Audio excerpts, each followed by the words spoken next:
స్తుతి సందేశం స్తుతి సందేశం. ప్రార్థన చేసుకుందాం. ప్రేమ కలిగినటువంటి మా తండ్రి, మా యేసయ్య, మా దేవ, మీకు స్తోత్రాలు చెల్లిస్తున్నాం. పునరుద్ధరణ పడిన తర్వాత ప్రభువా, ఈ రెండవ ఆదివారం, ఈ ఫిబ్రవరి మాసంలో ఈ 19వ తేదీ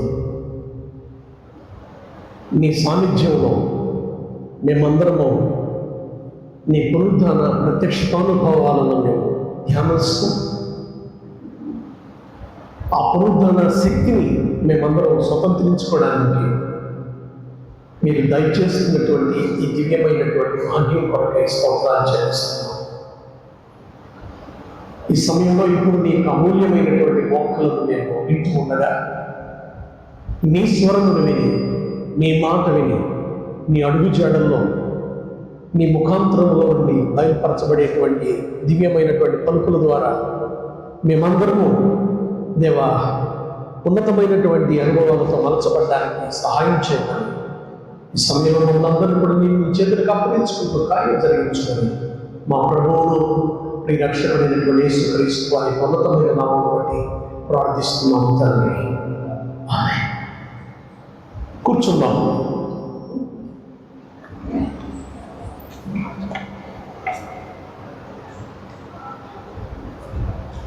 దేవునికి స్తోత్రములు. ప్రభునందు ప్రియమైనటువంటి దేవుని సంఘమా, ఈ ఆరాధనలో ఈ పునరుద్ధరణ పండుగ తర్వాత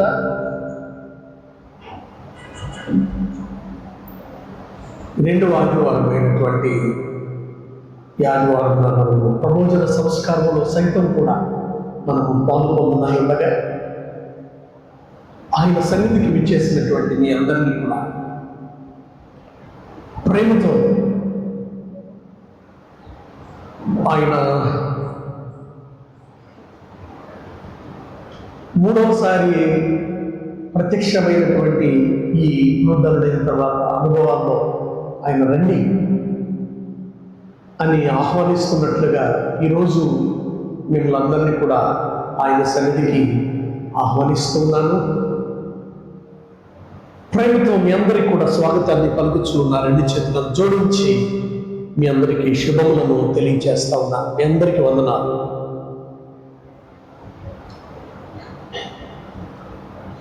ఈరోజు మనకు ఇవ్వబడినటువంటి దివ్యమైనటువంటి వాక్కు లేక ధ్యానాంశం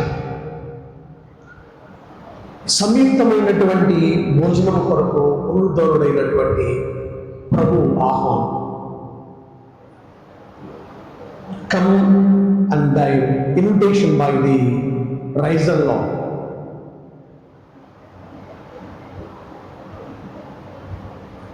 ఈరోజు మన ప్రభు యొక్క పునరుద్ధరుడైనటువంటి ప్రభు యొక్క ఆహ్వానాన్ని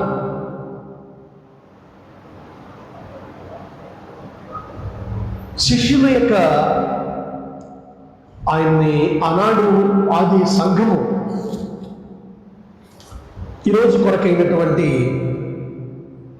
సువార్త లేఖన భాగంలోనికి మన యొక్క దృష్టిని మనమందరం కూడా మనం మళ్లించుకున్నాం. యోహాను సువార్త 21వ అధ్యాయము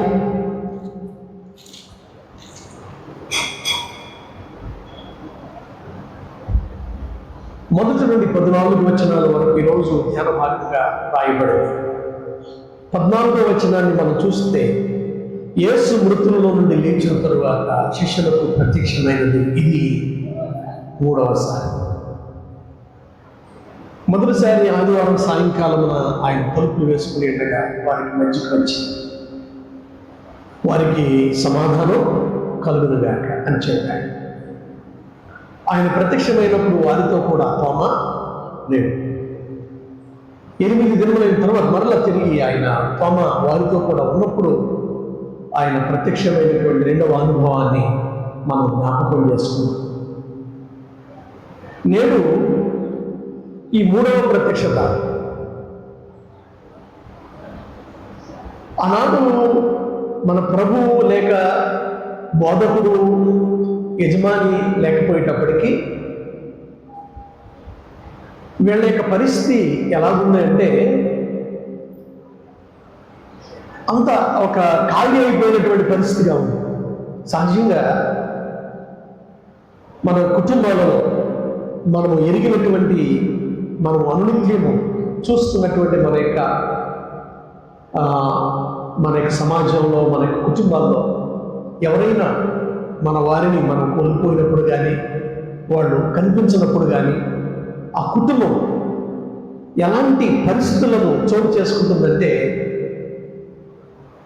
చాలా ఒక నిర్లిప్తమైనటువంటి స్థితి ఆ కుటుంబంలో ఉంటుంది.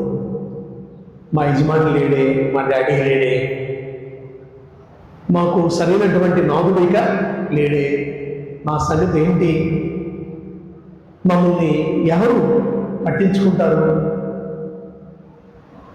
మా పరిస్థితి ఏం కాదు అని వాళ్ళు అనుకునేటువంటి పరిస్థితి. సేమ్ ఇదే అనుభవంలో క్యాజువల్ ఇదే పరిస్థితుల్లో వాళ్ళు కూడా ఉన్నారు.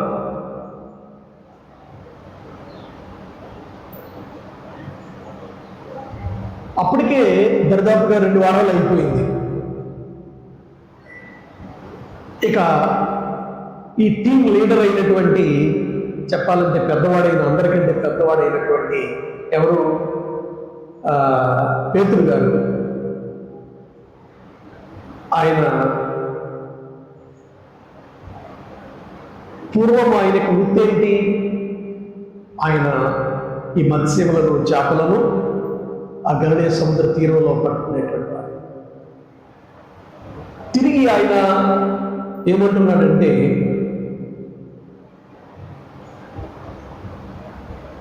మూడవ వచనంలో సీమోను పేతురు నేను చేపలు పట్టబోతునని వారితో అనగా, వాళ్ళు అనుకుంటున్నారు, ఇక వాళ్ళతో చెప్తున్నాడు, అబ్బాయి ఇప్పటికే ఆయన వెళ్ళిపోయాడు, మనం నమ్మి వచ్చినటువంటి ఆయన, ఈ 3.5 సంవత్సరాలు మనం ఆయనతో గడిపాం, మన అంచనాలు చాలా మనం వేసుకున్నాం,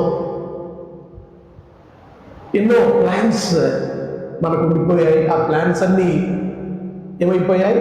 తిరగబడిపోయాయి, తలక్రిందులైపోయాయి. ఇప్పుడు ఏం కాదు, ఇంకా మనం తిరిగి నేనైతే చేపలు పట్టడానికి వెళ్ళిపోతున్నాను అని పేతురు ఎప్పుడైతే అన్నాడో వాళ్ళు అంటున్నారు, మేము కూడా ఏం చేస్తాం, మేము కూడా వచ్చేస్తాం. వాళ్ళలో ఎవరు 2వ వచనంలో ఆ సీమోను పేతురుతో పాటు ఎవరెవరు ఉన్నారు? తోమా, గలిలయలోని కానా వాడకు, మరి నతనయేలు, జెబెదయి కుమారుడు యాకోబు, యోహాను, తర్వాత మరి 2 శిష్యులు, ఈ 6 మొత్తం ఆల్టుగెదర్ 7 కలిసి ఇక ఆయన చేపలు పడడానికి వెళ్తుంటే నేను కూడా వచ్చేస్తాను. టోటల్గా వాళ్ళ యొక్క పరిస్థితి ఎలాగుంది అని అంటే, ఈ గలిలయ సముద్రము లేక ఈ తిబెరియ సముద్రము లో వీళ్ళు చేపలు పట్టడానికి వెళ్ళిపోయి అప్పటికి గ్యాప్ వచ్చేసింది, ఒక 3.5 సంవత్సరాలు గ్యాప్ వచ్చేసింది. ఈ పాత వలలు, దోణి ఇవన్నీ ఎక్కడెక్కడో ఉన్నటువంటి బయట విడిచిపెట్టేశారు కదా, మళ్ళీ వాటిని సిద్ధపరచుకునే ప్రక్రియ, ఆ వలలను బిడ్డల రాయత్పరచుకునేటువంటి ప్రక్రియ, ఇదంతా కూడా తీసుకొని ఇక వాళ్ళు బయలుదేరారు.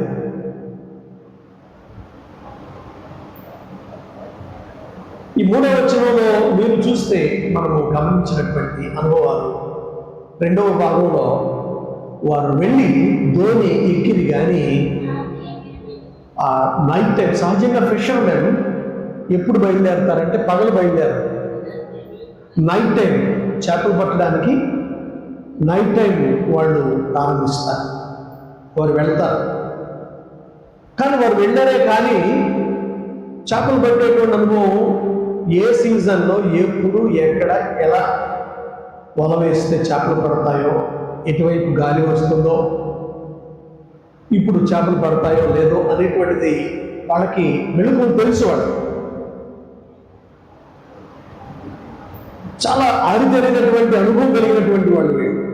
అయినను ఆ రాత్రి దోణి ఎక్కిరి కానీ ఏమీ పట్టలేదు. ఏమీ పట్టలేదంటే ఒక చేప అయినా పడలేదు. సూర్యోదయం అవుతుండగా యేసు దరిని ఒడ్డున నిలిచాడు. ఇవాళ కండిషన్ చూస్తున్నాడు. వీళ్ళు ఏం చేస్తున్నారు? ఆ దోణిలోకి వెళ్ళి వలలో నెమ్మదిగా చేపలు పట్టడం. అరే 3.5 సంవత్సరాల తర్వాత మళ్ళా వీళ్ళు ఎట్లా వెళ్ళిపోయారు? అంత ఊరుకు నేనేం చెప్పాను? నా వెంబడి రండి, నేను మిమ్మలను మనుషులను పట్టేవాళ్ళగా చేస్తాను అని చెప్పాను. చేపలు పట్టేటువంటి వాళ్ళని తీసుకుని వచ్చి నా శిష్యుడిగా వీళ్ళని చేసి వీళ్ళని ఒక దివ్యమైనటువంటి సాధనాలుగా నిలబెడితే కొద్ది రోజులు కనబడపోయేటప్పటికీ వీళ్ళు మళ్ళీ ఏం చేస్తున్నారు? మళ్ళా చేపలు పట్టడానికి వీళ్ళు వెళ్ళిపోయారే అని యేసు వారు ఆ మార్నింగ్ అంటే ఆ రాత్రంతా వీళ్ళు పట్టారు, కానీ ఒక్క చేప కూడా వాళ్ళకి దొరకలేదు. లేదు, పడలేదు. సూర్యోదయం అవుతుండగా యేసు ధరిని నిలిచాను. అయితే యేసు అని ఆయన శిష్యులు గుర్తుపట్ట. చేపలు పడలేదు. ఆ ఒడ్డును నిలిచిన ఆయన ప్రభు అని, బోధకుడని, పునరుద్ధరుడని వాళ్ళు కూడా గుర్తుపట్టలేదు. తర్వాత 5వ వచనంలో యేసు, పిల్లలారా, అబ్బాయ్, ఓ పిల్లలారా, ఓ పెద్దరు, యోహాను, యాకోబు, తోమా, నతనయేలు, మీ దగ్గర తినడానికి ఏమైనా ఆహారానికి ఉన్నదా? ఏమైనా ఉందా అని వారిని అడుగుగా వాళ్ళు ఏమని చెప్తున్నారు? లేదు, లేదు. నేను 3 వచనాలు చెప్పా. 3వ వచనంలో, 4వ వచనంలో, 6వ వచనంలో వాళ్ళ యొక్క ఆన్సర్ ఏంటంటే లేదు, లేదు. అంటే వాళ్ళు ఉన్నటువంటి పరిస్థితి ఏంటంటే వాళ్ళ దగ్గర నుండి వచ్చేటువంటి ప్రతి ఆన్సర్ ఏంటంటే నో, నథింగ్,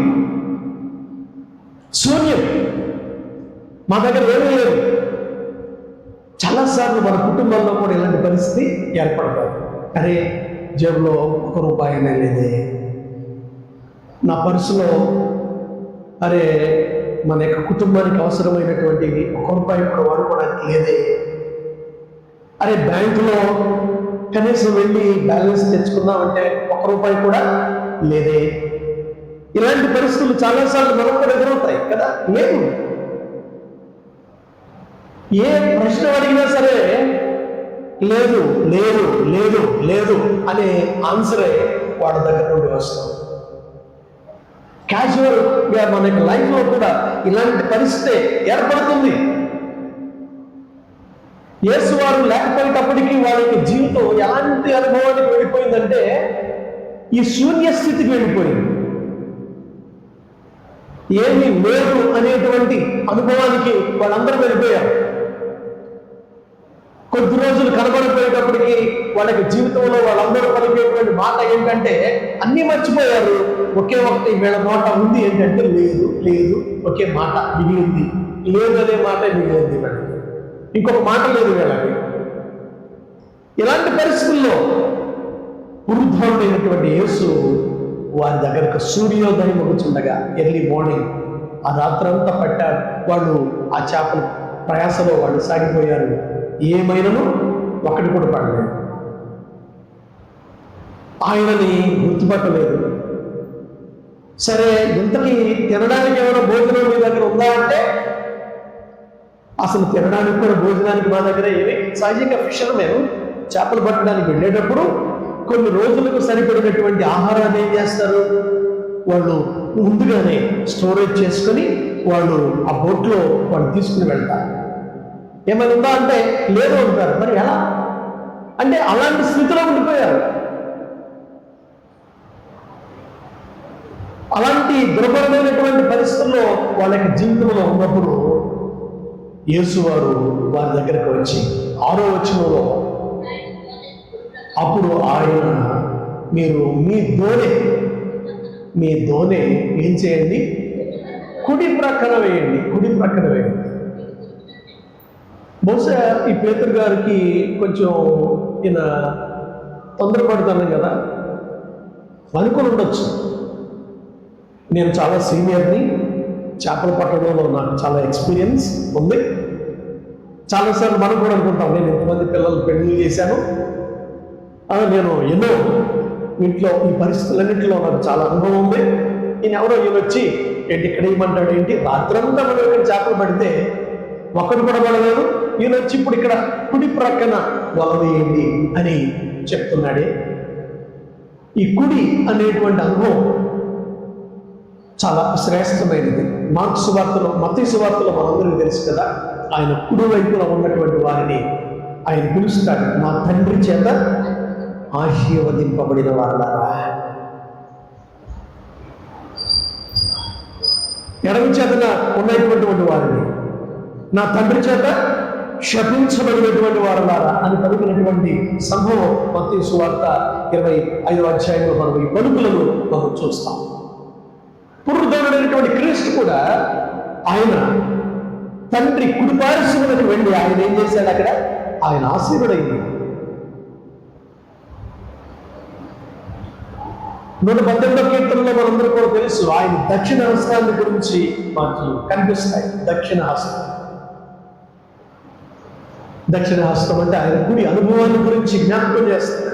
సహజంగా ఎవరికైనా పెట్టేటప్పుడు మనం ఏం చేస్తాం, కుడి చేతితోనే పెడతాం, ఎడమ చేతితో మనం పెట్టాం. ఒకవేళ అలా ఇస్తే ప్రియబిడ్డల అవతల వ్యక్తులు కూడా మనం అంటే వాళ్ళు ఏమనుకుంటారంటే మన ఇష్టం లేదేమో, మనం అంటే చాలా కష్టంగా నిష్ఠూరంగా ఇలా చేస్తున్నారని వాళ్ళు కూడా చాలా భయపడతారు, బాధపడతారు, దుఃఖపడతారు. మీరు కుడి ప్రక్కన వలవేమి అంటే ఒక శుభ పరిణామంతో కూడినటువంటి ఒక దిశను, ఒక డైరెక్షన్ని ఆయన ఇస్తున్నాడు. Is giving a good suggestion to them. లేదు లేదు లేదు లేదు లేదు అని వాళ్ళ నోట వస్తున్నటువంటి మాటలకు వాళ్ళ జవాబులు విని, ఎందుకయ్యా మీరు సరే చేపలు పట్టడానికి వస్తే వచ్చారు, నన్ను గుర్తుపట్టకపోయారు, మళ్ళీ పాత పనిలోనికి పాత వృత్తిలోనికి మీరు వెళితే వెళ్ళిపోయారు, కానీ నా మాట వినండి, ఇప్పుడైనా నా మాట విని ఎక్కడ వేయండి మనందరికీ తెలుసు. యోహాను సువార్త 2వ అధ్యాయంలో మొదటి అద్భుత కార్యం జరిగేటప్పుడు శిష్యులు అడుగుతారు, అమ్మ ఇక్కడ ఏమైపోయింది, ద్రాక్షారసం అయిపోయింది. వెళ్ళి వాడు తల్లితో చెప్తారు, అయ్యా ద్రాక్షారసం అయిపోయిందంటే, అమ్మ నాతో నీకేం పని అని అంటాడు. అప్పుడు ఆమంటది, మీరు ఆయన మీతో చెప్పున్నది చేయండి. నా మాట కాదు అబ్బాయి, ఆయన మీతో ఏం చెప్తాడో అది చేయండి, నా మాట కాదు అని యోహాను సువార్త 2వ అధ్యాయంలో ప్రభువారు తన శిష్యులతో చెప్పినటువంటి మాటను, మరియ తల్లి శిష్యులతో చెప్పినటువంటి మాట, ఆయన మీతో చెప్పినది చేయండి. ఇప్పుడు ఈ పునరుద్ధరణమైనటువంటి ప్రభువు మీరు కుడి ప్రక్కన వలవేయండి. ఎప్పుడైతే దోవే కుడి ప్రక్కన వారు వలవేయండి అని చెప్పాడు, మీకు ఏమవుతాయి, రాత్రంతా చేపలు పడలేదయా, ఏమి లేవయా అంటే ప్రభు ఏమి చెప్తున్నాడు, మీకు దొరుకును. నా మాట వినండి, మీరు ఏ దేని గురించి అయితే వచ్చారో, ఏ చేపల గురించి అయితే వచ్చారో, ఏ మత్స్యముల గురించి అయితే మీరు ప్రయాసపడుతున్నారో ఆ మత్స్యములు మీకు లభిస్తాయి. నా మాట వినండి. ఒక విషయాన్ని ఇక్కడ నేను మనం గమనించాలి. అప్పటి వరకు గడిచినటువంటి 3 సంవత్సరాలు వాళ్ళకి జీవితం చాలా సౌలభ్యంగా సాగిపోయింది. 5 రొట్టెల్ని 2 చిన్న చేపల్ని ఆయన ఆశీర్వదించి ప్రార్థన చేసి 5,000 మందికి పంచిపెట్టాడు. ఎన్ని అద్భుతాలు, 1 కాదు 2 కాదు, ఎన్ని అద్భుతాలు చేశాడు ఆయన, ఎన్ని ఆశ్చర్యకార్యాలను ఆయన చేశాడు. అసలు ఇలాంటి అనుభవం ఆయన ఉన్నటువంటి తరుణంలో ఎప్పుడు ఎదురవల. ఏ డాడీ ఏ మమ్మీ ఉన్నటువంటి టైంలో తమ కుటుంబాన్ని కానీ తమ పిల్లల్ని కానీ ఖాళీ కడుపుతో కానీ ఒట్టి చేతులతో కానీ పిల్లలకు ఎంటి స్టమక్తో కానీ ఇలాంటివి ఉండలేవు కదా. మన ప్రభువాడు కూడా వాళ్ళను కూడా సమృద్ధితో అలా నింపాడు. అలా నింపాడు. ఇప్పుడు జరిగినటువంటి అనుభవం ఏమిటి? ఏమీ లేకపోయేటప్పటికి ఇప్పుడు మళ్ళా ప్రభు చెప్తున్నాడు, కుడి ప్రక్కన వాళ్ళు వేయండి, మీకు దొరుకును, మీకు దొరుకును, మీకు దొరుకును. ఎప్పుడైతే ఇలాగా వారు అలాగూ చేయగా వారు అలాగూ చేయగా చేపలు విస్తారముగా పడినందున వాళ్ళలాగా లేకపోయింది. దేవుని స్తోత్రం కలుగునుగా. పౌలోస్ అనే పదం వాడు. పౌలోస్ అంటే ఒక చేప పడ్డం కాదు, ఎక్కువ చేపలు పడ్డాడు.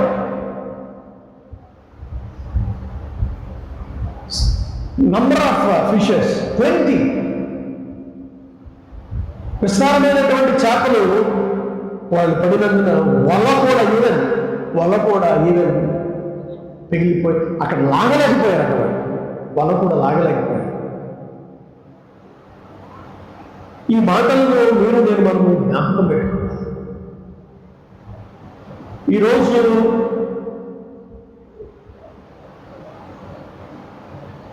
దేవుడు వాళ్ళకి ఇచ్చినటువంటి పిలుపును వాడు ఏం చేశారు? ముందు ప్రక్కన పడేశారు. నా వెంబడి రండి, నేను మిమ్మల్ని ఏం చేస్తాను.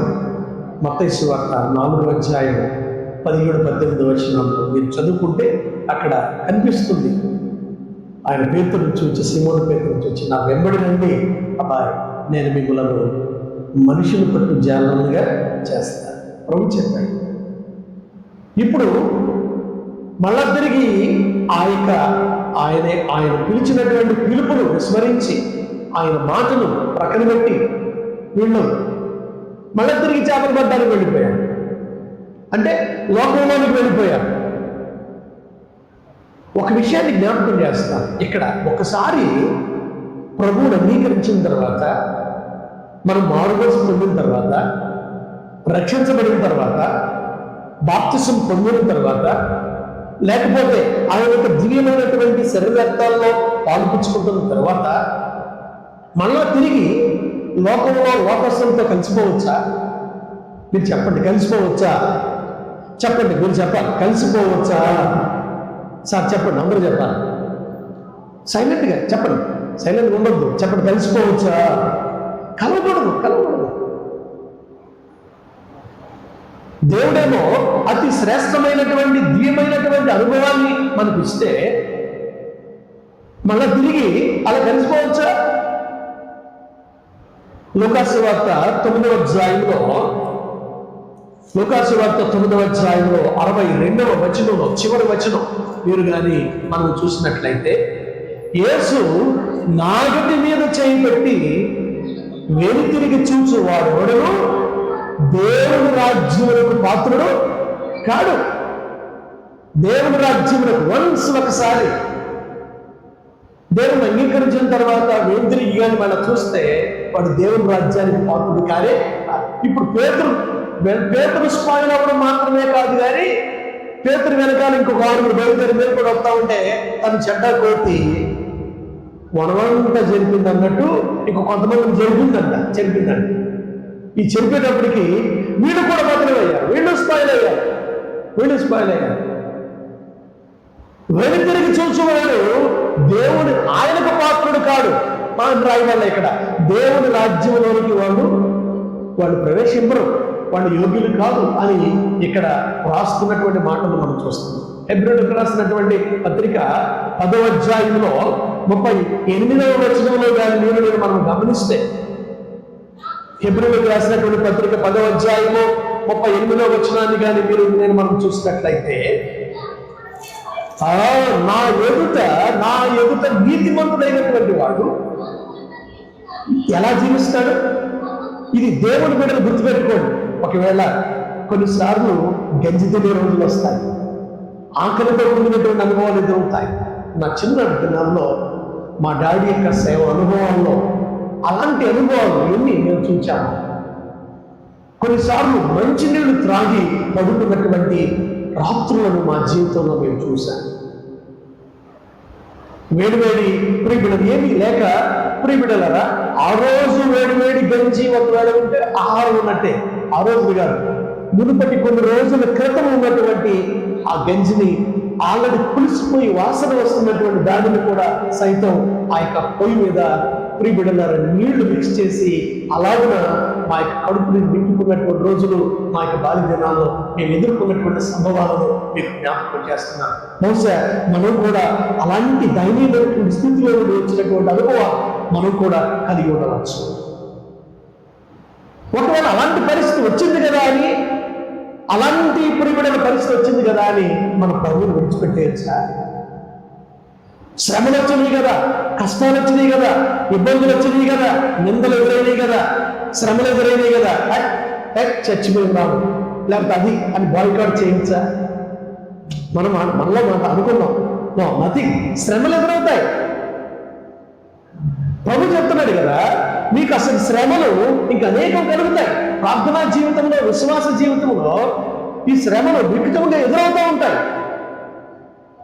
కొద్ది దినాలు ఆయన కనబడకపోయేటప్పటికీ వాళ్ళు ఏంటంటే అన్ని లేవు ఇదంతా తట్టుకోలేక మళ్ళా లోకంలోనికి వెళ్ళిపోయారు.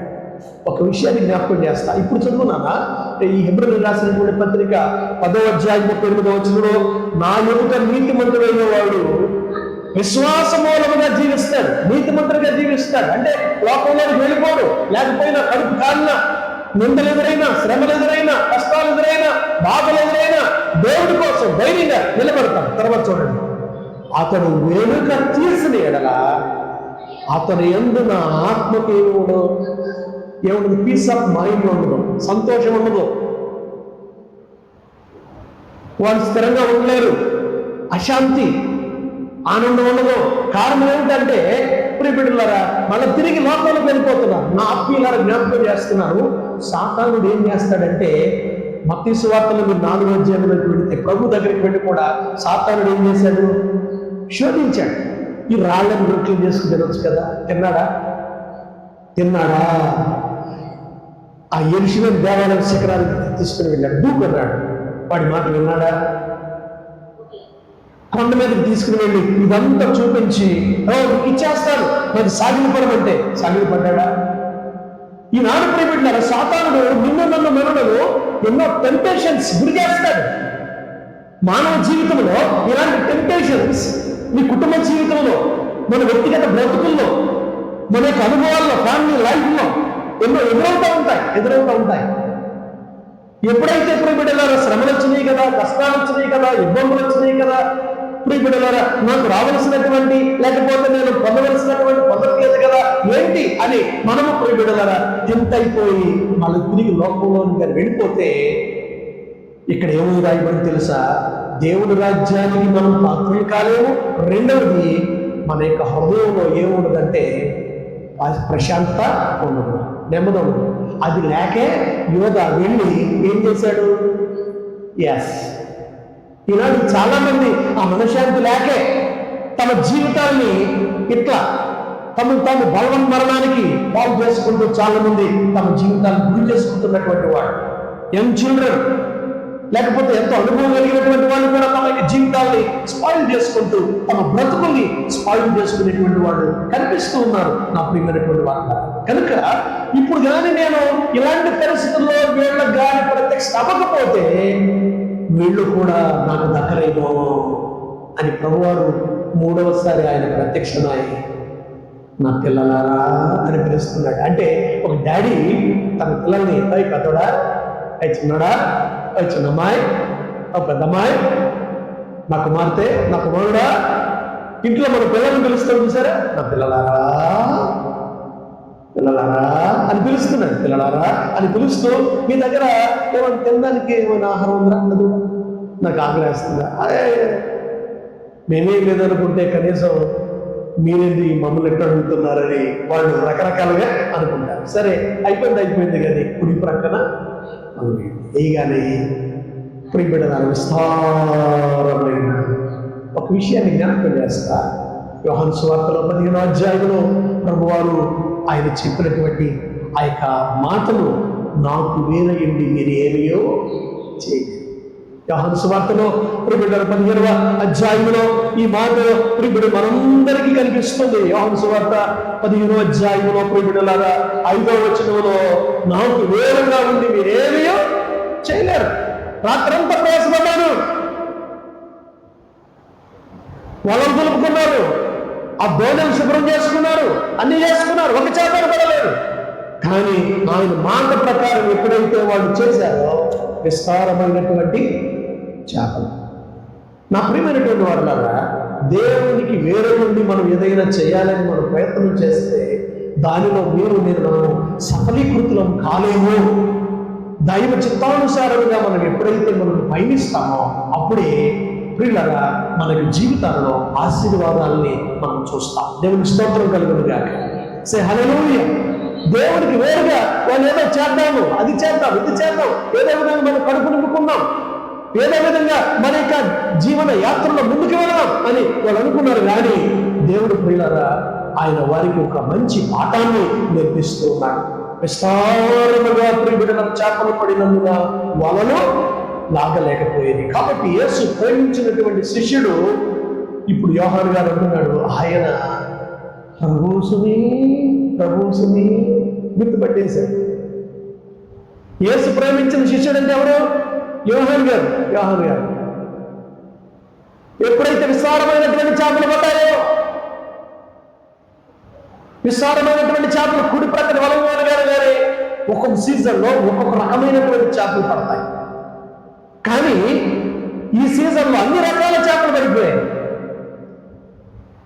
ఈ విధమైనటువంటి పరిస్థితి చూస్తున్నప్పుడు యోహాను గారు గుర్తుపట్టేసి వెంటనే ఏమంటున్నాడంటే 7వ వచనంలో ఈయన ప్రభువుసుని అని పేతురుతో చెప్పారు. ఆయన ప్రభువుని సీమోను పేతురుతో చెప్పగానే వెంటనే అతడట అప్పటి వరకు యాక్చువల్గా చేపలు పట్టడానికి వెళ్ళేటప్పుడు ఎలా ఉంటారు వాళ్ళు? సహజంగా అంగి చేసుకుని ఉంటారా? అప్పటి వరకు ఆయన ఒక మంచి వస్త్రాలను దేవుడు వాళ్ళకి ఇచ్చాడు. అవన్నీ పక్కన పడేసి వీళ్ళు చేపలు పట్టడానికి వెళ్ళే వస్త్రాలని వేసుకున్నారు. ఆ పై వస్త్రం కూడా ఏమైపోయిందట? పై వస్త్రం అతడు వస్త్రహీనుడై ఉన్నందున, అంటే దాని అర్థం ఏంటంటే పై వస్త్రం, దాని అర్థం దేవుడు అంత వెనుపు పరిచర్య కొరకు పిలిచినప్పుడు వీళ్ళకి ఇచ్చినటువంటి ఆ వస్త్రాలు లేకుండా ప్రభు మనం చూస్తే అయ్యో ఎంత బుద్ధిహీనుడు నేను అభిషిక్త వస్త్రాలను కలిగి దేవుని పరిచర్య చేస్తూ ఆత్మను సంపాదించవలసినటువంటి వాడిని, ఒక విశ్వాసమైనటువంటి నేను ప్రార్థనకి వెళ్ళవలసినటువంటి వాడిని, చర్చికి మానేసి నేను ఆదివారం దేవుని సన్నిధికి వెళ్ళకుండా నేను ఎక్కడెక్కడ కనపడుతున్నానంటే, అరే మీరు ప్రార్థనకి వెళ్ళరా అంటే ఇక్కడ ఏదోనండి ఆదివారం. కొంతమంది ఆదివారం అనేటువంటి విషయం మర్చిపోయి ఆదివారం ఫంక్షన్కి వెళ్తారు. అలాంటి వాళ్ళకి ఇది ఒక గొడ్డలు పెట్టేది. దేవుని సన్నిధిని మానివేస్తారు, దేవుని పరిచర్యను మానివేస్తారు, దేవుని సన్నిధిని నిర్లక్ష్యం చేస్తారు. ఎప్పుడైతే ప్రియపిల్లలారా ప్రభు అని తెలిసిందో, అయ్యో నేను అంతకు మునుపు దేవుడు నన్ను ఉంచినటువంటి స్థితి వేరు, ఇప్పుడు నేను ఉన్న స్థితి వేరు అనే విషయాన్ని గ్రహించినటువంటి వాడై వెంటనే ఏం చేశాడట? సముద్రంలో అతడు దుమికను దరి ఇంచుమించు ప్రియబిడ్డలారా 200 మూరల ఆ దూరము ఉన్నందున ప్రియబిడ్డలారా అప్పుడు మిగిలినటువంటి శిష్యులు ఆ చేపలు కలిగినటువంటి ఆ వలను లాగుచు ప్రియబిడ్డలారా వాళ్ళు ప్రయత్నం చేశారు. కానీ వాళ్ళు లాగలేకపోతున్నారు. వాళ్ళందరూ కూడా లాగలేకపోతున్నారు. ఒక విషయాన్ని మనం గమనించాలి. ఈరోజు ఇదంతా జరిగినటువంటి అనుభవాన్ని మనం గుర్తుపెట్టుకుంటే, ఈ చేపలు పడినటువంటి ఆ యొక్క వలను లాగలేనటువంటి పరిస్థితిలో ఉన్నటువంటి అనుభవాన్ని చూస్తుంటే 9వ వచనంలో ఆ తక్కిన శిష్యులు చేపలు కలిగినటువంటి వలను లాగుచు ఆ చిన్న దోణిలో వాళ్ళు ఏం చేస్తున్నారు అంటే, ఆ 6 మిగిలినటువంటి ఈ తోమ, తర్వాత నతానియేలు, తర్వాత యాకోబు, యోహాను, తర్వాత మిగిలినటువంటి ఆ శిష్యులు వీళ్ళందరూ కలిసి లాగుతూ ఉంటే పిల్లరా వాళ్ళందరూ లాగలేకపోతున్నారు. అంటే ఎంతమంది 6 పట్టినా కానీ ఒడ్డుకు లాగలేనటువంటి అన్ని విస్తారమైనటువంటి చేపలు అక్కడ పడ్డాయి. అయితే వారు 9వ వచనం వారు దిగి దరికి రాగానే అక్కడ కనుక దానికంటే ముందుకు ఇంకా 11వ వచనంలోకి వేస్తే సీమోను పేతురు దోణ ఎక్కి సీమోను పేతురు వెళ్ళి, అంటే అసలైనటువంటి ఆయన లీడర్ వెళ్ళి వాళ్ళకి 7వ చెయ్యి పడితే కానీ ప్రియబిడ్డలారా దరికి లాగడానికి వీలు, దరికి లాగాడు. యేసు ప్రభువు గారు ఎక్కడున్నాడు? యేసు ప్రభువు గారు దరిని నిలిచాను. అక్కడ ఆ మాట మనం చూస్తూ ఉంటాం. 4వ అధ్యాయం 21వ అధ్యాయం 4 సూర్యములు దయముచ్చుండగా యేసు దరిని నిలిచాడు. నాకు ఈ మాటలు వింటుంటే నా చిన్నప్పుడు ఒక పాట గుర్తు వస్తుంది.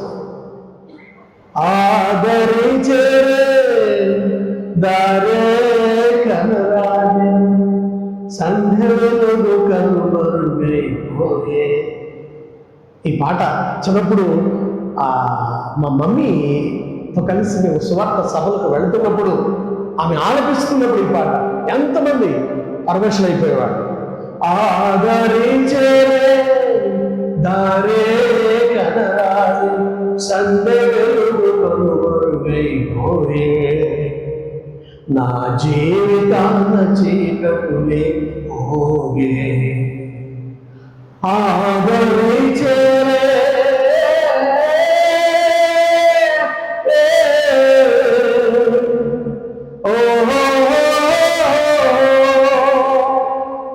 హైలెస్స ఓహో హైలెస్స హైలెస్స ఓ హైలెస్స ఉజ్జలేని పామరులను పిలిచాడు, దివ్యమైన బోధనలు చేశాడు.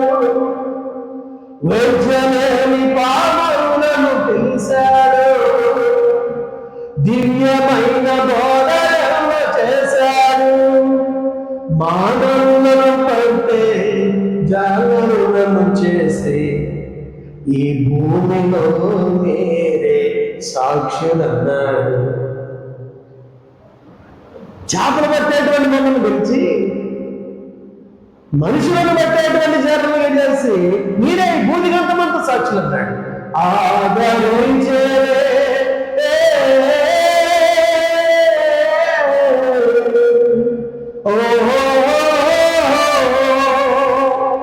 ఒక విషయాన్ని జ్ఞాపకం చేస్తాను. పేతురు గారు ఈ 6 పట్టిన ఆవిడ లాగలేకపోయారు. పేతురు గారు చేయాల్సిన తర్వాత ఈ చేపలన్నీ కూడా వాళ్ళు లాగలిగారు. ఇక్కడ మీకేం అర్థమైంది? ఒక అబ్బాయి మత్తయి సువార్తలు 16 చదువుకుంటే పేతురుతో ప్రభు చెప్తాడు, పేతురు నీవు కేఫావు, నువ్వు పేతురు, నేను నీ పైన నా సంఘాన్ని నేనేం చేస్తాను, కడతాను. ఈ సంఘాన్ని నీ పైన కడతానని దేవుడు వాగ్దానం ఇచ్చాడు. అలాంటి వాగ్దానములు పక్కన పెట్టి దేవుని యొక్క వాగ్దానం విడిచిపెట్టి కడుపు కాకుండా కదా, జేబులో ఏమి లేవు కదా, ఇబ్బందులు ఎదురైనాయి కదా అని అడ్డదిడ్డానికి ఎక్కడ పడితే అక్కడ పరిగెత్తాయా? నా మాట విను ప్రియులారా. దేవుని మాట ప్రకారం చేస్తే క్రింద రాయబడింది కదా, 153 గొప్ప చేపలు. ఎన్ని 153 టోటల్. సహజంగా బిబిలికల్ థియోలాజియన్స్ ఏం చెప్తా ఉంటారంటే టోటల్ చేస్తే 153. దాన్ని ఇప్పుడు చాలా మంది వెహికల్స్ కొనుక్కోవాలన్నా ఈ స్పాట్ నంబర్స్ చూజ్ చేసుకుంటున్నారు. 9 అయితే చాలా మంచిదండి, 7 అయితే నంబర్ మంచిదండి, పలానా నంబర్ అయితే వాళ్ళు లక్కీ అండి అంటారే. ఇక్కడ 9 దేనికి సాదృశ్యం అంటే గళితీయులకు రాసినటువంటి పత్రిక 5వ అధ్యాయంలో ఆత్మఫలాలకి సాదృశ్యము. ఆత్మఫలాలు ఎన్ని మనందరికీ తెలుసు కదా. గళితీయులకు రాసినటువంటి పత్రికలో అక్కడ రాయబడినటువంటి ఆ యొక్క విషయాన్ని కానీ నేను మనం 5వ అధ్యాయము 22వ వచనంలో మనం చూసినట్లయితే ప్రేమ, సంతోషము, సమాధానము, దీర్ఘశాంతము, దయాళుత్వము, మంచితనము, విశ్వాసము, సాత్వికము, ఆశా నిగ్రహం, మొత్తం 9. ఈ ఆత్మ ఫలము లేకుండా లోక సంబంధమైనటువంటి ఫలాల కోసం ఎందుకు ఆటలాడుతావు? నాకు వేరే ఉంటే నువ్వేం చేయనా, నా మాట ప్రకారం నువ్వు వింటే నువ్వు దీవించబడతావు అని ప్రియబిడ్డ పేతురు గారికి ఈ విషయాన్ని తెలియజేశాడు. ఒక విషయాన్ని మళ్ళా మీరు గమనిస్తే, పేతురు గారు దేవుని అంగీకరించిన తర్వాత, దేవుని మాట విన్న తర్వాత, మొట్టమొదటి అపోస్తలుల కార్యములో 2వ అధ్యాయము 41వ అధ్యాయంలో మీరు చూసినట్లయితే, ప్రభుని అతడు స్థిరుడైన తర్వాత మొట్టమొదటి ప్రసంగం చేస్తే 41వ వచనంలో, 2వ అధ్యాయం 41వ వచనంలో ప్రియబిడ్డ మొట్టమొదటి మెసేజ్ వినగానే 3,000 మంది రక్షించబడ్డారు. ఎంతమంది? 3,000 మంది రక్షించబడ్డారు. 4వ అధ్యాయము 4వ వచనంలో మీరు చూస్తే పురుషుల సంఖ్య అక్కడ 5,000 మంది అని రాయబడి ఉంటుంది ప్రియబిడ్డలారా. తర్వాత 6వ అధ్యాయము 7వ వచనంలో మీరు చూస్తే దేవుని వాక్యమై ప్రబలమై శిష్యుల సంఖ్య యెరూషలేములో బహుగా విస్తరించను. అంటే దేవుడు పేతురు గారిని ఎంత బలంగా వాడుకొనబోతున్నాడు. ఎందుకే నా మాట విని, కడుపు కాలేదు కదా, ఆకలితో ఉన్నాను కదా అని నా మాట వినకుండా నేను కనపడలేదు కదా అని నువ్వు ఎందుకు ఇలాంటి అడ్డుదిడ్డాలుగా ప్రవర్తిస్తున్నావు, నా మాట విను అని మరొకసారి అతన్ని స్థిరపరిచి పేతురుని ధైర్యపరిచినటువంటి అనుభవం మనం చూస్తున్నాం. ఈరోజు కొరకైనటువంటి మొదటి లేఖన భాగం మనము రాజులు మొదటి గ్రంథంలో ప్రియబిడ్డలారా 19వ అధ్యాయంలో మనం చూస్తూ ఉంటాం. ఎవరైనా దైవజనుడైనటువంటి ఎవరైనా ఏలియా గారు కనిపిస్తారు. అప్పుడు రాజు అక్కడ రాణి ఎవరు? అహాబు రాజు రాణి ఎవరు? ఎలిజబెత్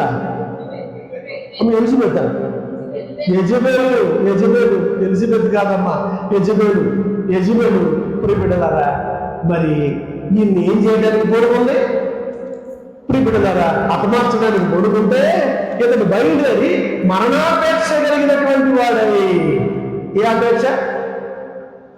ఈ పేతురు గారికి వీళ్ళకి ఏ అపేక్ష? ఇక్కడ చేపలు పట్టే అపేక్ష. ఏలియా గారికి ఏ అపేక్ష? ఇంకెందుకు, నా పని అయిపోయింది, ఇక చాలు. 4వ వచనం చివరి భాగంలో అంటున్నాడు, అక్కడ మరణాపేక్ష కలిగినటువంటి వాడే యెహోవా నా పితరుల కంటే నేను ఎక్కువ వాడేమి కాను, ఇంత మట్టుకు చాలు. ఇందాక పాట పాడుకున్నాం మనం. ఫస్ట్ ఏం పాట? పరమా జీవము నాతో నివ్వా, తిరిగి లేచెను నాతో పాడదామన్నారు. పరమా జీవము నాతో నివ్వా, తిరిగి లేచెను నిరంతరము నన్ను నడిపించును, మరలా వచ్చి యేసుకొని పోవును. నిరంతరము నన్ను నడిపించును, మరలా వచ్చి యేసు. చేపలు చాలును అన్నారా? కోడి మాంసం చాలును, మాంసం కూర చాలును, ఒక ఆదివారం మానేసినా పర్వాలేదు, చాలును, చుట్టాలింటికి వెళ్ళినా చాలును, ఫంక్షన్కి వెళ్ళినా చాలును అంటారా? ఏమియా ఏమంటున్నాడు? ఎంత దేవుడేమో నా కృప, కొరింథీ పత్రికలో దేవుడు చెప్పి పౌలు గారు చెప్పాడు కదా, నా కృప నీకు, my grace is sufficient for thee అని చెప్తుంటే, ఇతనేమో ఎంత మట్టుకు చాలు, అయిపోయింది, ఇక చేప పట్టడానికి వాళ్ళు వెళ్ళిపోతే, ఈయనేమో బదరి వృక్షాల కిందకి వెళ్ళిపోయి అక్కడ మరణాపేక్ష కలిగినటువంటి వాడిని అక్కడ పడుకుంటే దేవదూతను పంపించి నీవు లేచి భోజనం చేయి దేవదూతను పంపించి. ప్రియబిడ్డలారా, అక్కడ 6వ వచనంలో కాల్చబడినటువంటి అప్పము, నేళ్ల పుట్టి. ఒక విషయాన్ని జ్ఞాపకం చేసుకుంటే, ఇప్పుడు రెడీమేడ్ రోటీస్ వచ్చేసేయా లేదా? మరి యేసుప్రభు వారు ఇప్పుడు తెచ్చాడు, అంతకుముందే తెచ్చాడా? ఇప్పుడు రెడీమేడ్ ఫుడ్ మనం ఇప్పుడు తింటున్నాం కానండి. మనం సూపర్ మార్కెట్లకు వెళ్ళి అక్కడ ప్రిపేర్ చేసినటువంటి ఫుడ్స్ అన్ని ప్యాకింగ్స్ మనం తెచ్చుకుంటాం కదా. ఇది అనాడే నీకు తెలియనటువంటి ఆహారం, సిద్ధపరిచినటువంటి ఆహారం, ప్రిపేర్డ్ ఫుడ్ ఆయన ఎప్పుడో ఇచ్చాడు. అంటే ఇప్పుడు ఈనాడు కాపీ కొట్టింది వీళ్ళందరూ ఎక్కడిది? బైబిల్లోనా, లేకపోతే ఇంకెక్కడ? అవునా కదా? అమ్మా రైట్, అవునా కదా? ఇదంతా బైబిల్లోనే సిద్ధపరిచినటువంటి ఆహారం.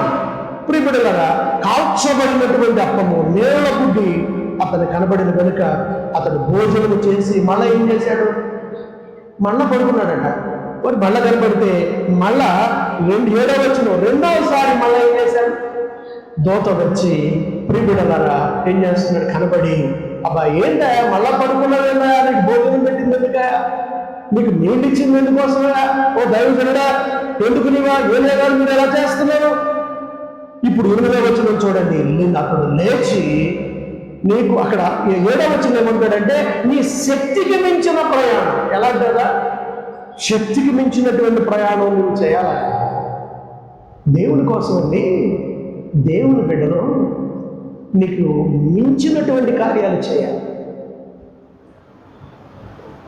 శక్తికి మించినటువంటి కార్యాలు దేవుని కొరకు. అందుకనే విధవరాలు మనందరూ తెలుసు కదా బైబిల్ గ్రంథంలో. ఆవిడ ఏం చేసింది? తన జీవనమంతయు వేసింది. అంటే తనకున్నటువంటి బృతునంత దేవునికి ఇచ్చేసింది.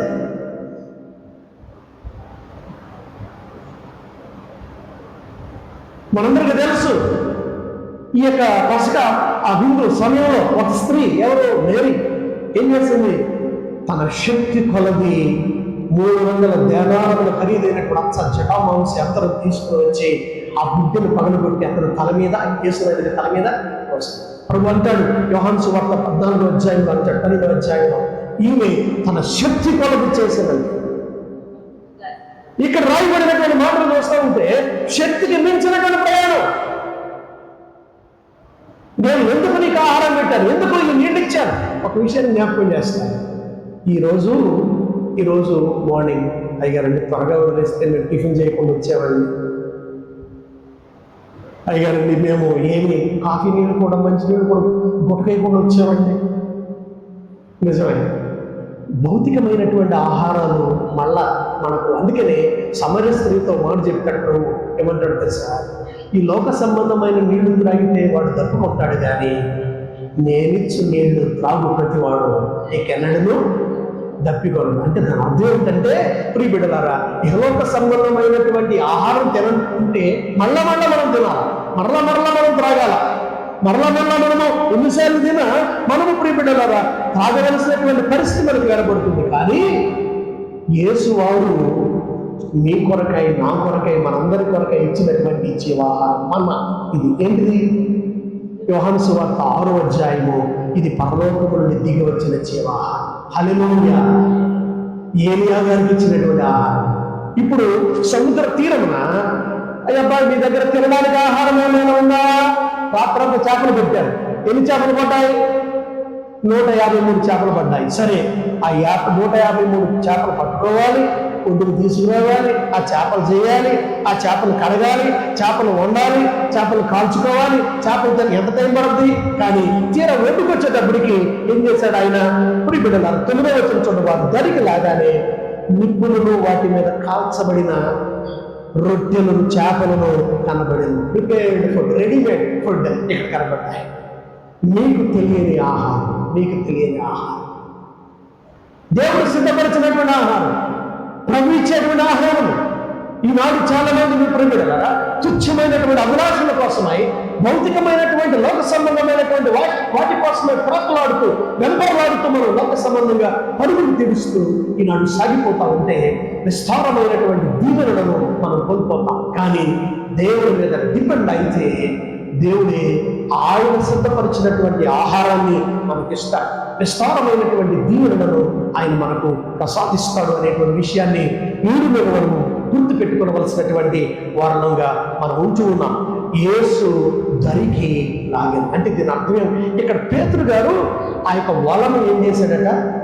పేతురు గారు ఏం చేశాడు? దరికి లాగాను. ఆ 6గురితో కలిసి చేసిన తర్వాత 153 చేపల్ని దరికి లాగాను. అబ్బాయి, అసలు మీరు చేయవలసిన పని ఏంటంటే, నేను మిమ్మల్ని మనుషులు పట్టే జాలర్లుగా చేస్తానని చెప్పాను కదా. మీరేం చేయాలి? ఆత్మలను రక్షించాలి, అనేక మంది విశ్వాసులను దేవుని యొద్దకు నడిపించాలి, కొత్త ఆత్మలను పట్టి నా సన్నిధికి మీరు తోడుకొని రావాలి. కానీ నువ్వేం చేసావు? చేపలు పట్టడానికి వెళ్ళిపోయావు. వెళ్ళొచ్చా? వెళ్ళకూడదు. ఇప్పుడు పేతురు గారికి ఒక గొప్ప పాఠం నేర్పించాడు. యోధా పత్రికలో ప్రియబిడ్డల ఒకే ఒక చాప్టర్ ఉంటుంది. ప్రియబిడ్డలారా, దేవుని ప్రజలమైనటువంటి మనము ప్రియబిడ్డలు చేయవలసినటువంటి పరిచర్య ఏమిటంటే, యోధా పత్రికలో ఒకే ఒక చాప్టర్ ఉంటుంది.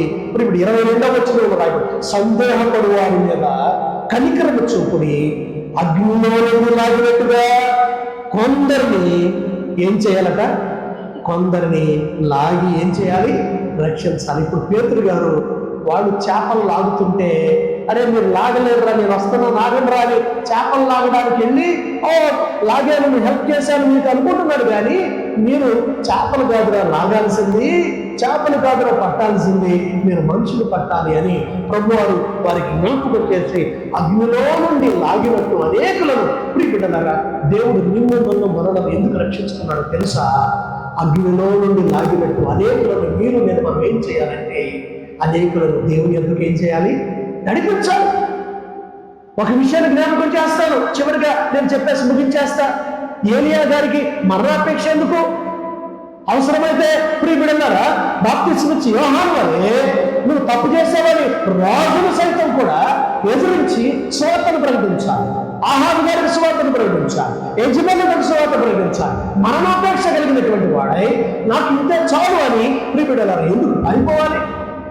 నీకు శక్తికి మించినటువంటి ప్రయాణం ఇదిగో నీ భుజస్కంధాలమైన అతడు అక్కడ ఆ భోజనం తిన్న తర్వాత అతడు పైన వెళ్ళి దేవుడు చెప్పిన మాట మేరకు పరిచర్య చేసినట్లుగా రాజులు గ్రంథంలో 19వ అధ్యాయంలో రాయబడి ఉన్నది. ఇక్కడ కూడా పేతురు గారు ప్రియబిడ్డలారా దేవుని యొక్క మాట మేరకు ఈ పని చేసిన తర్వాత అతడు దేవుని యొక్క దివ్యమైనటువంటి పరిచర్యలో అడుగుపెట్టినటువంటి అనుభవాలను నేను మనము చూస్తూ ఉన్నాం. కనుక ఈరోజు నేను ఒక విషయాన్ని గమనించాలి. అపోస్తలుల కార్యాల్లో 27వ అధ్యాయంలో ఈరోజు 2వ పాఠ్య భాగాన్ని చూస్తాము. అపోస్తలుల కార్యాలు 22వ అధ్యాయం. అప్పటికే పౌలు గారు వీళ్ళందరూ కలిసి ప్రయాణం చేస్తుంటే ఆ యొక్క క్రేతు అనేటువంటి ప్రాంతంలో బ్రద్దలైపోతుంది. అప్పటికే దరిదాపుగా 14 రోజులు బిడ్డలు బ్రద్దలైపోయి తాగడానికి ఏమీ లేదు, నీళ్లు లేవు, తినడానికి తిండి ఏమీ లేవు. అలాంటి పరిస్థితుల్లో బిడ్డలారా ఆ యొక్క బ్రద్దలైపోయినటువంటి పరిస్థితుల్లో ఓడలో ఉన్నటువంటి ఆహారములు బయలుపోయినటువంటి ఆ స్థితిలో ఉండగా వాళ్ళ ఆహారాన్ని సముద్రంలో పడవేసేస్తున్నారు. ఒక విషయాన్ని ఇక్కడ మీ అందరికీ తెలియచేస్తాను. అపోస్తలుల కార్యములో 20వ అధ్యాయంలో రాయబడినటువంటి మాటలను మనం గమనిస్తే గమనిస్తే ఒక బలమైనటువంటి మాటలు మనకు అక్కడ కనిపిస్తాయి. ఏమిటి? ఇప్పుడు 20వ వచనం చూడండి. కొన్ని దినములు సూర్యుడైనను నక్షత్రములైనను కనబడక పెద్ద గాలి మా మీద కొట్టినందున ప్రాణములతో తప్పించుకున్న మన ఆశ బొత్తిగా పోయారు. కనుక వారు బహుకాలము భోజనము లేక ఉన్నందున పౌరుడు వారి మధ్య నిలిచి, అయినారా మీరు నా మాట విని క్రేతు నుండి బయలుదేరకే వెళ్ళవలసి. ఎందుకు వెళ్ళారయ్యా? నా మాట వినడయ్యా, క్రేతుకి వెళ్ళొద్దయ్యా అని చెప్పాడట వీళ్ళకి ముందుగానే పౌలు గారు చెప్పాడు. కానీ వీళ్ళేం చేశారు? ఎక్కడికి నడిపించారు? దగ్గరలో కాస్తంత మెరగ కనపడుతుంది కదా అని క్రేతుకి వెళ్ళొద్దన్న స్థలానికి నడిపించారు. కనుక ప్రియబిడ్డలారా, క్రేతుకు వెళ్ళిన తర్వాత అక్కడ ఆ యొక్క పరిస్థితి చాలా దుర్భరమైనటువంటి పరిస్థితి. అప్పటికి 14 days అయిపోయింది. తినడానికి తిండి లేదు, ఆహారం లేదు, ఏమీ లేదు, దుర్భరమైనటువంటి పరిస్థితులు. అలాంటి పరిస్థితుల్లో పౌలు గారు ఆయన 35వ వచనంలో ఏం చేస్తున్నాడో తెలుసా? ఆయన ఈ మాటలు చెప్పి రొట్టెను పట్టుకొని అందరి ఎదుట దేవునికి కృతజ్ఞతాస్తుతులు చెల్లించి, వీళ్ళకేమో కడుపు కాలుతుంది. ఎక్కడ? ఆ ఓడలో పగిలిపోయి ఆ సముద్రంలో ఎక్కడ దొరికిపోతామని వాళ్ళు అనుకుంటున్నారు. పౌలు గారు ఏం చేస్తున్నారు? ఆయన రొట్టెను పట్టుకొని, అబ్బాయి ఏమి తిందుమా, ఏమి త్రాగుదమా, ఏమి ధరించుదమా అని కాదు అయ్యా, దీనిని తినువాడు, దీనిని త్రాగువాడు నిత్య జీవము కలిగిన వాడని యోహాను సువార్తలో 6వ అధ్యాయంలో రాయబడినట్లుగా నిత్య జీవార్థమైనటువంటి ఆహారాన్ని గురించి పౌలు గారు ఇక్కడ 27వ అధ్యాయంలో వారికి జ్ఞాపకం చేస్తున్నాడు. ఈనాడు చాలా మంది లోక సంబంధమైనటువంటి విషయాల కోసమై దేవుడిచ్చేటువంటి దివ్యమైనటువంటి ఆశీర్వాదాన్ని విడిచిపెట్టేసి అక్కడ పేతురు గారు మిగిలినటువంటి శిష్యులు ఎలాగైతే వెళ్ళిపోయి చేపలు పట్టేసి వాడు దేవుని విడిచిపెట్టేశారు. మనం అలాంటి వాళ్ళుగా కాకుండా దేవుని మీద డిపెండ్ అవ్వాలి. ఏలియా గారు ప్రియబిడ్డలారా మరణాపేక్ష కలిగినటువంటి వాడే మధుర వృక్షాల దగ్గరికి వెళ్ళిపోయి పారిపోతున్నట్లుగా మనం అలాంటి వాళ్ళందరూ కాకుండా దేవుని మీద డిపెండ్ అయితే ఎంత మంచిదో. ప్రియబిడ్డలారా, ఆయన మనల్ని పోషించగలిగినటువంటి సమర్థులు. ఒక విషయాన్ని జ్ఞాపకం చేస్తారు. ఆది కాలంలో మనందరికీ తెలుసు, ఐగుప్తులో ఏమొచ్చింది?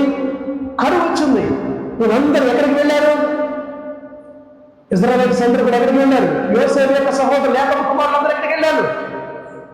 అక్కడికి వెళ్ళారా లేదా? వెళ్ళినప్పుడు యోసేపు ఏం చేశాడు? వాళ్ళందరికీ కావలసినటువంటి ధాన్యం ఇచ్చి, నేను మిమ్మల్ని మీ పిల్లలను ఏం చేస్తాను? పోషించదను అని వాగ్దానం ఇవ్వలేదు. యోసేపు కాదు అక్కడ వాగ్దానం. దేవుని మీద ప్రియబిడ్డలారా డిపెండ్ అయితే కరువు వచ్చినా, కాటకం వచ్చినా, ఇబ్బందులు ఎదురైనా ఆయనను పోషించగలిగినటువంటి దేవుడు యోసేపు దేవుని పోలినటువంటి వాడుగా ఉన్నాడు అనేటువంటి విషయాన్ని మనం గమనించాలి. కనుక ఈ పునరుద్ధానం తర్వాత నా ప్రియమైనటువంటి వాళ్ళారా, మనము ఈ పునరుద్ధాన సువార్తను ప్రకటిస్తూ సాగిపోదాం. పునరుద్ధాన సువార్తను ప్రకటిస్తూ ముందుకు మనం వెళ్ళవలసినటువంటి వారముగా మనం ఉంటున్నాం. పునరుద్ధాన సువార్తను మనము ప్రకటిస్తూ మనము సాగిపోవలసినటువంటి వారముగా మనం ఉంటున్నాం. ఎప్పుడైతే ఆయన యొక్క పునరుద్ధాన సువార్తను ప్రకటిస్తూ మనం ముందుకు వెళ్తామో, దేవుడు ఆయన నిన్ను బట్టి, నన్ను బట్టి, మనల్ని బట్టి ఆయన సంతోషించేటువంటి దేవుడుగా ఆయన ఉంటున్నాడు. చివరిగా ఇక్కడ యోహాను సువార్త ఈ యొక్క 21వ అధ్యాయంలో ఈ మాట చెప్పి నేను ముగించి వేస్తాను. ఏమిటి అనంటే, ప్రియబిడ్డలారా, అప్పుడు 12వ వచనం, చేపలు అంత విస్తారముగా పడినను వల పిగలలేదు. యేసు రండి భోజనము చేయడని వారితో అన్నాను. ఆయన ప్రభు అని ఎప్పుడు తెలిసిందంటే ఇవంతా అయిన తర్వాత, విస్తారమైనటువంటి చేపలు పడిన తర్వాత, యోహాను గారు ఆయన ప్రభువు అని చెప్పిన తర్వాత, ప్రియబిడ్డలారా, గొప్ప చేపలతో ఆయన విస్తారమైనటువంటి వలలో నిండిన తర్వాత ఆయన ప్రభువుని తెలిసినందున నీవెవడు అనే శిష్యుడు ఎవడు ఆయనను తెగుడు. 13వ వచనం, యేసు వచ్చి ఆయన రొట్టెను తీసుకొని వారికి పంచిపెట్టాను. అలాగే చేపలను కూడా వారికి ఏం చేశాను అంటే, దీని అర్థం ఏమిటంటే వాళ్ళకి రొట్టెలు పంచాడు, మనం కూడా రొట్టెలు పంచాలని అర్థం కాదు. ఇక్కడ మనం కూడా చేపలు పంచాలని అర్థం కాదు. ఇక్కడ దీని అర్థం ఏమిటంటే, ప్రియబిడ్డలారా, దీని అర్థం ఏమిటంటే మనము క్రీస్తు యొక్క ప్రేమను ఇతరులకు మనం ఏం చేయాలి? మనము పంచాలి. క్రీస్తు యొక్క సువార్తను ఇతరులకు ప్రొక్లమేషన్, కెరిగ్మా మనము చేయాలి. మనం ఇతరులకు ప్రియబిడ్డలారా మనము అందించాలి. కనుక మనుషులను పట్టేటువంటి వాళ్ళుగా, దేవుని యొక్క అనేక మందిని తోడుకుని వచ్చేటువంటి వాళ్ళుగా ఉండాలి. కానీ లోక సంబంధమైన చేపలను పట్టేటువంటి వాళ్ళుగా కాకుండా మనుషులను పట్టేటువంటి వాళ్ళుగా మనం ఉండాలని జ్ఞాపకం చేస్తూ ఈ విషయాన్ని తెలియజేస్తున్నాడు. కనుక ఈరోజు మన కమ్ డై అనేటువంటి అంశం, ఇన్విటేషన్ బై ద రైజర్ అనగా డైనింగ్ టేబుల్ దగ్గర ఆయన కూర్చొని రండి మనందరం కూడా కలిసి భోజనం చేద్దాం రండి అని పిలుస్తున్నాడంటే అర్థం ఏంటంటే, కలిసి భోజనం చేద్దాం రండి, ప్రేమ విందు చేద్దాం రండి, కలిసి సహవాస విందు చేద్దాం రండి కాదు. దీని అర్థం పరలోకపు విందుకు నిన్నులను మనలను అందరినీ కూడా ఏం చేస్తున్నాడు? ఆయన ఆహ్వానిస్తున్నాడు అనేటువంటి విషయాన్ని ఇక్కడ మనము గుర్తిరిగి మనందరం ఈ పరిచర్యలో పాల్పంచుకోవడానికి సమయపడదాం. దేవుడి కృప మనందరికి దయచేసి మనం సంరక్షించుగాక. ఆమేన్. ప్రేమ కలిగిన మా తండ్రి, దయగలిగినటువంటి మా యేసయ్య, మీకు స్తోత్రాలు, వందనాలు చెల్లిస్తున్నాం. మీరు ఇచ్చినటువంటి సందేశాన్ని బట్టి వందనాలు. మీరు ఇచ్చిన వాక్ కొరకే వందనాలు. నీ సందేశాన్ని మేము ఇక్కడ విడిచిపెట్టేసి వెళ్ళిపోవడం కాదు, కానీ మేము నీ అడుగు జాడల్లో నిత్యము నడుస్తూ విస్తారమైనటువంటి దీవెన, విస్తారమైనటువంటి ఆశీర్వాదాలు, నీకు వేరే నువ్వేమీ చేయలేవు. ఎవడైనా నా యందు నిలిచి ఉంటేనే కానీ వాడు బహుగా ఫలిస్తాడు అని చెప్పినటువంటి లేఖనాన్ని మేము జ్ఞాపకం చేసుకున్నాం.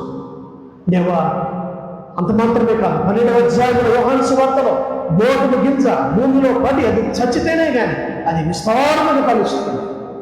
నువ్వు మిమ్మల్ని విస్తారముగా ఫలించాలనే దృక్పథము కలిగినటువంటి వాడవై నువ్వు దేవా ఈ కల్వరి బలియాగానికి లేక పునరుద్ధరణ అనుభవానికి నువ్వు వెళ్ళావు. కనుక నాయన ఆ విషయాన్ని గుర్తురగక శిష్యులు ప్రభువా దేవ చేపలు పట్టడానికి వెళ్ళిపోయాం. మేము అలాంటి వాళ్ళముగా ఉండకుండా మేము విస్తారముగా ఫలించగలుగుతాము సహాయం చేయండి. మీరే కార్యం జరిగించమని మా ప్రభువు రూపుని రక్షకుడైనటువంటి యేసుక్రీస్తు వారి యొక్క ఉన్నతమైన నామాన్ని బట్టి ప్రార్థిస్తున్నాం తండ్రి. ఆమేన్. Nothing to do, but the